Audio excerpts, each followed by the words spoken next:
ওদের সবচেয়ে best selling item হচ্ছে ওনাদের মিট বক্স। তো আমি বললাম যে আমি একটা রেগুলার মিট বক্স খাবো, বাট এটা আমাকে আমার সামনে বানিয়ে দিতে হবে।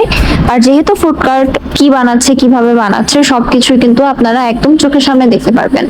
বাই দ্য ওয়ে, ওদের যে তেলটা, এটা আমাকে খুব ইমপ্রেস করেছে। ইউজুয়ালি ফুড কার্ট যেসব তেল ইউজ করে ভাজার জন্য, সেগুলো একদমই বাজে এবং কালো থাকে, বাট ওনারা দেখলাম একদম ফ্রেশ ফ্রেশ তেল ইউজ করছে, which is very good।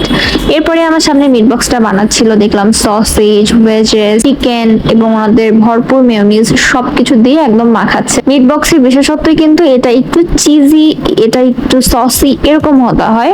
যাদের আসলে সস নিয়ে প্রবলেম আছে তাদের জন্য কিন্তু মিট বক্স না। মিট বক্স ড্রাই হলে একদমই ভালো লাগে না।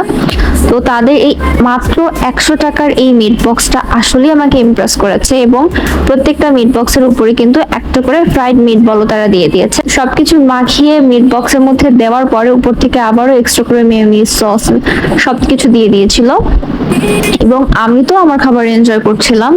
এত মজা এটা যদি মিরপুরে না হয়ে উত্তরাতে হতো, আমি লিটারালি প্রতিদিন যাইতাম, কারণ এটা খুবই মজা। আমি একদমই বাড়িয়ে বলছি না।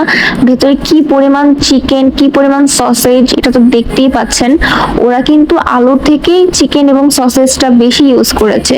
সো এটা হচ্ছে মাস্ট রিকমেন্ডেড একটা আইটেম।